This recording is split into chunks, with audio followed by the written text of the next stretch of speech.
오늘은 입속 세균이 췌장암을 일으킨다는 정보와 함께 온몸을 병들게 하는 세균 덩어리 치석을 병원에 가지 않고 집에서 싹 제거하는 방법을 가지고 왔습니다. 우리 입속에는 어마어마한 세균이 살고 있다고 하는데요. 그 세균들은 혈관을 타고 전신으로 돌아다니면서 우리 생명을 위협하는 무서운 질환을 일으킨다는 겁니다. 그렇기 때문에 입속을 얼마나 청결하게 관리하느냐가 온몸으로 세균이 퍼져나가지 못합니다. 특히 세균 덩어리로 만들어진 치석은 치주염을 일으켜 췌장암의 원인이 되고 잇몸 뼈를 녹여서 치아를 빠지게 만든다고 하는데요. 그래서 준비했습니다. 잇몸뼈를 녹이고 췌장암을 일으키는 세균 덩어리 치석은 토마토만 있으면 녹아서 떨어집니다. 오늘 영상 꼭 보시고 세균 덩어리 치석 싹 제거해 보시기 바랍니다. 그 이야기 지금 시작합니다.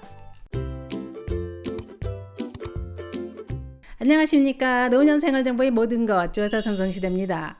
나이가 들면 입속 건강도 무너집니다. 노화로 인해 입속도 늙기 때문입니다. 이렇게 구강이 늙는 구강 노쇠는 전신을 더 빨리 늙게 만들어 사망률을 높이는 원인이 된다고 하는데요. 입속 건강은 노년기 영양 상태를 좌우하고 온몸의 건강과 직접적인 관련이 있습니다. 그렇기 때문에 입속이 건강해야 전신도 건강하다고 하는 겁니다. 충격적인 것은 잇몸병이 암이나 치매에 걸릴 위험을 높인다는 것입니다. 미국 존슨 홉킨스 의대 연구에서 잇몸병을 일으키는 진지발리스라는 세균이 식도암, 류마티즘 관절염, 심근경색 등 전신에 영향을 미친다는 것이 연구를 통해 밝혀졌다고 했는데요. 특히 그 무섭다는 췌장암을 일으키는 원인도 입속 세균이 원인인 경우가 있다고 했습니다. 치주질환을 일으키는 대표적인 세균인 진지발리스가 췌장암에 걸릴 위험을 59%나 높인다고 했는데요. 뿐만 아니라 다른 치주질환 세균도 췌장암에 걸릴 위험을 50%나 높이는 것으로 나타났다고 했습니다. 그러면 입속 세균이 어떻게 췌장으로 가서 암을 만들고 있을까요? 그것은 잇몸에 염증이 생기면 손상된 부위에서 피가 나게 됩니다. 이때 손상된 부위를 통해 세균이 혈액을 타고 들어간다는 겁니다. 이런 상황이 발생하면 우리 몸은 방어 작용으로 염증 반응이 일어나게 되고 염증 반응 물질은 혈액을 타고 전신을 돌아다니게 되는데 이때 췌장에 암을 일으키게 된다고 했습니다. 더 무서운 것은 치주질환 세균인 진지발리스에 대한 혈중 항체가 높으면 췌장암에 걸릴 위험이 2배나 높아지고 만약 치주질환을 앓았던 경험이 있는 사람은 그렇지 않은 사람에 비해 췌장암에 걸릴 위험이 64%나 더 높아진다고 했습니다. 입속은 따뜻하고 습해서 세균들이 살기에 최고로 좋은 환경이라고 하는데요. 거기다 늘 음식물 찌꺼기까지 남아 있으니 세균들은 북치고 장구치고 알까고 새끼치고 띵까띵까 아주 잘 먹고 잘 살게 된다는 겁니다. 그러다 보니 세균수가 폭발적으로 증가하게 된다고 했는데요. 이때 입속 세균은 또 한 가지 못된 짓을 하고 있습니다. 그게 뭐냐? 그것은 세균이 치아와 잇몸 사이에 딱딱한 치석을 만듭니다. 그래서 전문가들은 치주 질환이 발생하는 원인에 대해 치석 역할을 간과할 수 없다고 했습니다. 왜냐? 세균 덩어리 치석이 잇몸뼈를 녹이고 염증을 일으키기 때문이라는 겁니다. 우리가 음식을 섭취하고 나서 양치를 해도 음식물 찌꺼기는 치아 사이사이에 남아있게 됩니다. 이때 세균이 음식물 찌꺼기에 달라붙어서 치석을 만들게 된다고 했습니다. 그러니 치석은 세균 덩어리라고 보시면 됩니다. 치석은 주변 치아 조직과 잇몸뼈를 녹이는데 이 과정에서 치주 질환도 발생하게 된다고 하는데요. 그렇기 때문에 치아와 잇몸뼈를 지키고 전신을 건강하게 지키려면 치석을 그냥 두면 안 된다는 얘기입니다. 치석이 치조골을 녹이면 치아가 빠지는 것은 당연한 것이고 암, 당뇨, 치매, 폐렴, 심혈관 질환, 뇌졸중, 관절염 이렇게 전신이 병들 수 있다고 했는데요. 그러면 어느새 쌓여있는 세균 덩어리 치석은 어떻게 제거할 수 있을까요? 아무리 양치를 잘해도 이미 생긴 치석은 절대 안 떨어집니다. 이것들을 병원 가지 않고 집에서 없애는 방법은 없을까요? 있습니다. 물론 병원에 가서 스케일링을 하는 게 깨끗하게 제거할 수 있고 안전합니다. 그러나 치과 가는 게 무섭고 번거로워서 하루 이틀 미루다 보면 입속에서 세균을 키우는 꼴이 되고 그 세균들은 잇몸뼈를 녹이고 온몸을 병들게 합니다. 뿐만 아니라 치석은 입냄새를 풍겨서 대인관계도 멀어지게 만듭니다.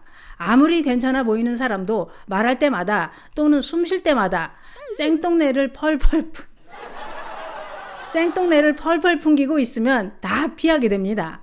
그래서 스케일링 하러 병원 가기 싫은 분들을 위해 준비했습니다. 병원에서 제거하는 것만큼은 아니더라도 치석을 제거하는 방법이 있습니다. 치석 제거하는 방법은 몇 가지를 알려드릴 텐데요. 이 중에서 상황에 맞게 선택해서 제거해 보시기 바랍니다. 치석은 특히 아랫니 안쪽에 많이 쌓입니다. 지금 하고 살펴보시면 노랗게 쌓인 게 보이실 겁니다. 이걸 제거해야 되는데요. 우선 소금 1스푼과 식초 2스푼에 물 2스푼을 넣고 섞어서 입속을 30초 정도 하루 2-3번 각을 해주면 치석 제거와 치석이 생기지 않도록 예방해 줍니다. 또 식초와 물만 1:1 비율로 섞어서 하셔도 되는데요. 주의하실 점은 식초는 강한 산성이라 치아를 손상시킬 수 있으니 가글은 1분 이내로 하시는 게 좋습니다. 이번엔 토마토로 치석을 제거하는 방법인데요. 그러면 토마토의 어떤 성분이 치석을 제거하는 효능이 있을까요? 그것은 토마토에 함유된 비타민 C가 치석이 발생하는 것을 막아줄 뿐만 아니라 이미 생긴 딱딱한 치석을 유연하게 녹여주는 작용으로 치석이 떨어지게 된다는 겁니다. 그럼 토마토를 어떻게 사용하느냐? 그것은 양치를 하기 전에 토마토를 작게 잘라서 치석이 쌓여있는 부위에 5분 정도 올려두고 난 후 양치를 하면 됩니다. 이렇게 자주 반복하면 치석이 쉽게 떨어집니다. 또는 딸기도 비타민C가 많아서 잘라서 5분 정도 올려두고 나서 양치를 하면 치석이 쉽게 떨어집니다. 또한 오렌지도 치석을 제거하는 효과가 있다고 하는데요. 오렌지는 껍질 안쪽에 치석을 제거하는 물질이 들어있어서 껍질 안쪽을 치석이 쌓인 부위에 대고 문질러주는 방식으로 꾸준히 사용하면 효과를 볼 수 있습니다. 이렇게 토마토, 딸기, 오렌지는 치석의 원인이 되는 입속 박테리아를 제거하는데 매우 효과적이라고 하니 자주 드시는 것도 도움이 되실 것 같습니다. 또는 베이킹소다로 제거하는 방법도 있는데요.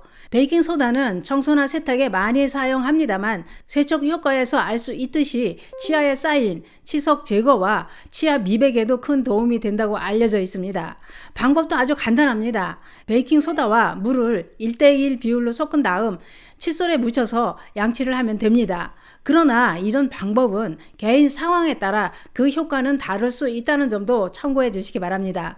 번거로우신 분들은 병원에 가셔서 6개월이나 1년에 한 번, 치석이 심하다면 3개월에 한 번 스케일링을 받는 게 좋습니다. 오늘은 입속 세균이 췌장암을 일으킨다는 정보와 함께 세균으로 만들어진 치석을 집에서 제거하는 방법에 대해 알아봤는데요.